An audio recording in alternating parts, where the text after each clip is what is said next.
This is The Dig on the Huskers Radio Network podcast. Powered by Emeritus. Featuring Nebraska Volleyball assistant coach Jaylen Reyes. Here's your host, Jessica Coody. Welcome back into The Dig, and it should be a fun episode today. We've got an epic match to talk about as the Huskers pull the reverse sweep on Kentucky on Sunday, and we welcome in for the first time this season, Jaylen Reyes. Thanks for coming back, and how you doing? Great. Thanks for having me. Did you get much sleep on Sunday? Yeah. I mean, I think the fact that when you win, it's always better. But no, it was an awesome match. It helped that it was an early game. I mean, we were back here by 5:30. I think we landed back local time here in Lincoln. But yeah, it was a little shaky to start, but happy that we turned it around there. How good was it for this team to have that kind of test? It's great. I mean, these are awesome. I mean, personally, I think it was totally awesome either way, and I think I honestly would have felt the same way even if we did lose that match, just because I feel like more and more there's always a lot of hype around Nebraska volleyball, but especially after week one when we handled some pretty highly ranked teams to start. I'm hearing, are we gonna lose a match? Are we ever gonna lose a set? And I'm just kind of like, that's not how sports works, So, and the other thing that I'm super proud of is the fact that Dani herself and a lot of the players have talked about like the depth on the team. And on Sunday, we kind of really had to, we had a libero switch. We played two opposites. Skylar Pierce came in and helped us side out in a couple rows as an opposite. We kind of had to use that depth. T. Sigler played front row and back row along with Taylor Landfair. So it was a very total team win. That's awesome because it's not going to be a 3-0 sweep each and every night. As much as Nebraska Husker Nation and the coaching staff would love it, that's just not how sports work. So it's awesome that we were, kind of put in the fire a little bit, and we were, forced to respond. With having so much depth, how do you foresee it maybe being nights like that where, hey, someone just maybe it's an off night, we can sub someone in, or is it also you can utilize that to certain matchup? Like, hey, this person might be a better matchup for this team some night different than another night. It might be somebody else's night. Exactly. I think, especially in some positions, there's battles going on where, there's some players that are a little more, I shouldn't say in concrete, but their position is a little more solidified versus some other positions. We can base it off of maybe who's trending well lately, or like what you said, a matchup that we can maybe look to exploit. And this player brings this, which is going to be important to either attack or defend this specific team we're playing. So yeah, I mean, the strength in numbers is awesome, and it gives us the flexibility to make sure that we can utilize the right personnel when we need them and stuff like that. And I thought Dani did a great job on Sunday of honestly pressing the right buttons when she needed to. And obviously it worked out, but I also thought the flow of the match and why we made certain changes, it also helped, but they also made sense even before we did it. It wasn't like, we just did it to do it. I thought everything was pretty well thought out, especially in a volleyball game where things happen pretty quickly. It's not, in real time, in 5 minutes of real time, that could be, 7, 8, 9, 10 points. And sometimes that can decide a set. So I thought certain situations, the subs she made, were very strategic, and obviously they worked out. But even before, I was like, there was a lot of, collaboration on the bench of we all really liked the idea between, putting Skylar in row one or leaving T in for Taylor in the front row because we needed a little more ball control in those situations. I thought we used our subs really well to kind of get us back into the game and try to kind of help us take control back of the match, if that makes sense, especially in the third set. I know it's early, but it seems like, too, the team has handled when those kinds of situations have happened here in these first four matches, when somebody does need to get switched out or it is somebody else's night. It just seems like they've handled that pretty well. Yeah. I mean, I think it all starts at the top, and I think Dani has done a really great job of verbalizing and showing in practice, hey, we're mixing lineups around. It's not going to just be, you're labeled a starter and you're labeled a bench player. We're mixing throughout the week. Of course, we have to write 7 players' names on the starting lineup. But again, willing to, hey, we're going to start this player this match, or we're going to give this player or these couple of players a good amount of playing time and show faith in them even when we're down 2-0 against a top 10 team. You know, hey, we need to make a change, and we fully trust your ability to come in there and help us turn this around. And, you know, credit to, you know, girls like Virginia that came in after the second set. Obviously, Liv and Laney. Liv moving into the libero jersey and playing really well. But also credit to Laney, you know, kind of taking a lower role in 3, 4, 5, but she played great after that. You know, I think that's the thing that's not talked about enough. Usually it'd be easy for her to kind of, I'm not playing very well, become, you know, very woe is me. But it was like the opposite. She played awesome. And then, you know, Skylar coming in, giving us a lift, T playing in the front row, Taylor kind of taking a seat for a little bit. And then at the end of sets 4 and 5, Taylor coming back in and making a bunch of huge, honestly, a couple big kills and a couple big block moves where she could have been easy to, oh man, why am I not playing? You know? So, but that's something Coach Dani's been talking about is, you know, it's kind of the name on the front of the jersey, not the back. And also we're playing for hopefully a banner at the end of the year, not necessarily for people's stats or numbers or individual recognition, but the success of the team and, you know, a strength of our team is we have a lot of good players. It was very clear the working relationship you had with Coach Cook, and it seems like it's pretty similar to what you have with Dani. What has that transition been like, and I guess how has it been different, and why does it seem like it's been so seamless for the two of you? I would say seamless would be, I feel like the big secret in volleyball the last 3-4 years is, when is Coach Cook going to retire? I don't think it was who's going to be the next head coach. In my opinion, you know, obviously that decision was made by people way higher up on the pay scale than me, but you just kind of felt this was kind of a no-brainer. Even in the volleyball world, it's more, when is Coach Cook going to retire versus who's going to be the next head coach in Nebraska? So I know from a fact, John and Dani really stayed aligned, which is going to sound kind of weird because it's very rare that, you know, 2 coaches from 2 top 5 programs are chatting every week about certain things. But whenever I would see Dani out recruiting, we would talk about players. You know, some of our current freshmen, I remember years ago, I would ask her what she thought, and she was like, you know, she would talk about Campbell Flynn or T. Sigler, to use those guys for an example. And I would always kind of throw in the joke of, well, I would assume you're going to be their head coach someday if they came to Nebraska, and she would just laugh it off, you know, especially if we're in front of other people. But I feel like there was a little bit of alignment in that stuff, and obviously there was a ton of collaboration between her and John as throughout the years, not just recently when he was thinking about retiring. So I think that helped a lot.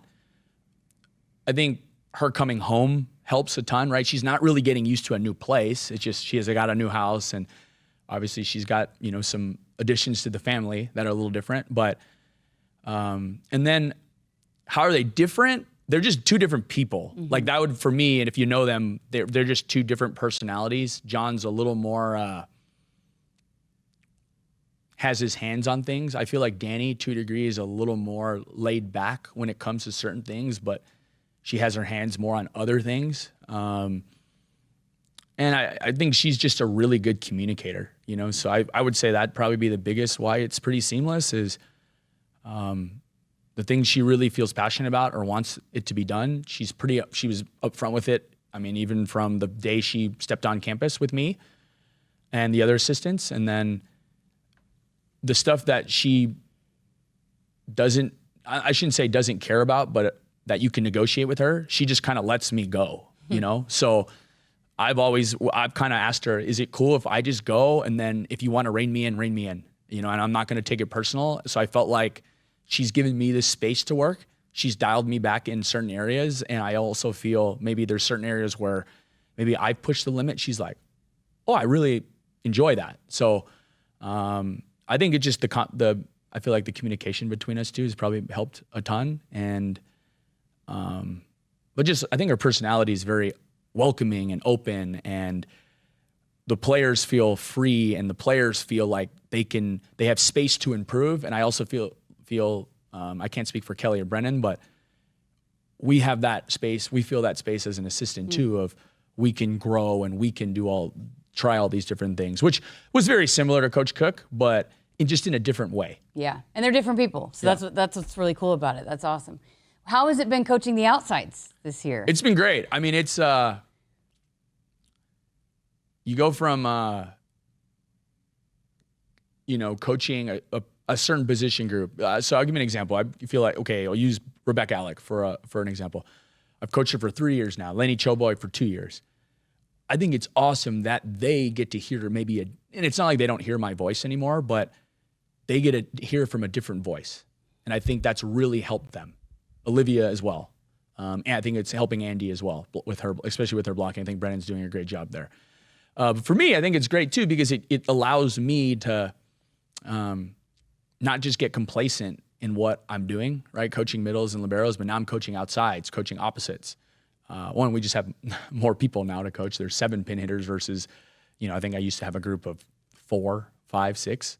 So it's definitely trying to schedule meeting and video times a little harder just because there's more kids and especially when you coach outsides, they technically, if you watch Harper Murray play, we ask her to do everything besides in-system setting, right? That's Bergen's job. Everything else is kind of, Harper, we're asked her to play defense, block, attack out of system, attack in transition, pass, play, block in the front row, block all over the place. So, but no, it's been great. I think the transition's been good. I think the players have made it really easy on me in terms of being open to feedback and being open to maybe a little bit different coaching than they've gotten in the past with their position coach, But I think it's been going well. Hopefully we can keep getting better, and we need to get better in some certain areas. And I'm looking forward to maybe using kind of these next 2 weeks to really, make some advances, especially at opposite for sure. That's the position we need to really get better at. Harper Murray's been talked a lot about, and rightfully so. She's been special. I don't know how else to say it, but can you maybe give us your perspective of what she's done in the gym to be able to be such a vital piece, not just as a hitter, but all those different areas that you're talking about? Yeah, I think the one thing she's been is in training, and this just comes sometimes with perspective and age. You can't really give it to a freshman. And sometimes they come in with it, which is great. And Harper was an All-American as a freshman. She was Big Ten Freshman of the Year, so it wasn't like she wasn't good. But she's just learned to be way more consistent over a long period of time in practice. And she's like training herself to do that in practice. So she's not checking out of drills is the wrong way to say it, but she's just doing a better job of always being present in the specific drill. And that's allowing her to do the same in matches to where, hey, there's a 5-set match the other day and she was pretty consistent the whole time. It wasn't, she turned it on at the end. Like she was really good, even in the first set, passing, attacking, blocking. And I don't know, she's not playing.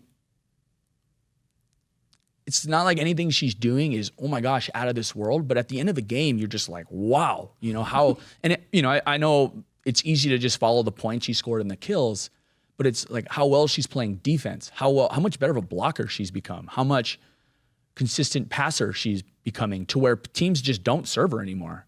And she was always a really gifted passer, but it's just, we talk about like in coaching, like the peaks and valleys of a team.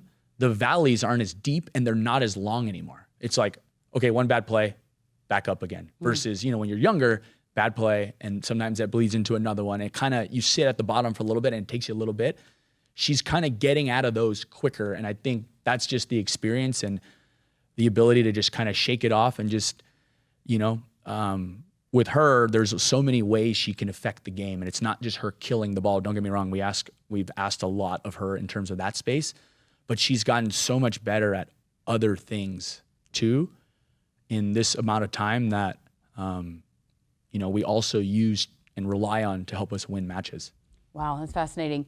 I think we've always seen that she can hit it with power. But I think maybe with the way that Dani has asked his team to be really aggressive, she wants them to swing hard. I think we're seeing maybe even another level to some of these players. What goes into developing that? I mean, it might be a silly question, but I think maybe people might be interested to hear when you see those swings that you're like, oh my gosh, like how do you develop that, you know? One area that we're definitely working on, and it's not like we haven't been working on it this way, but I think the way Dani has communicated it, especially to people like Taylor and Harper, is we need you to score. And for, to use a basketball reference, if you're a three-point shooter, we need you to make threes. And you can only make them if you take them. So I don't want you to worry about your field goal percentage. So use Taylor for an example. Taylor, we're going to ask you to we need you to kill more balls in general. That's going to come with errors, and we're going to live with them. But you just keep your foot on the gas pedal the whole time. And we'll live with the errors you're going to make because we just feel like over a long period of time, that's going to lead to more kills. And teams have to honor you because you're not going into tip roll shot mode. You're just bombing away the whole time, And if I'm being honest, Taylor's role is we need you to score. If we're high error, I'm going to go talk to Harper and Andy and Becca about it. Taylor, we just need you. Your biggest is how many kills divided by how many attempts you have. Don't even worry about the errors. Just hammer, hammer, hammer, hammer.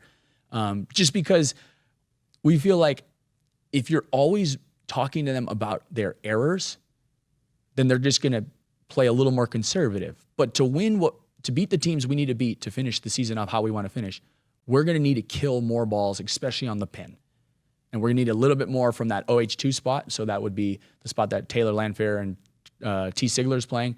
And then our opposite spot, we need those guys to just be more aggressive and kill balls. And it's going to come with errors. You can't ask kids, just like the basketball reference, if you ask someone to shoot a lot of threes, guess what? They're going to miss a lot of threes. But the ones they make, it's going to be huge for you. And you have to honor that person. So, we want Taylor to keep shooting the three no matter what. Keep shooting it. Keep shooting it. And if you miss, guess what? You just keep hitting the ball as hard as you can.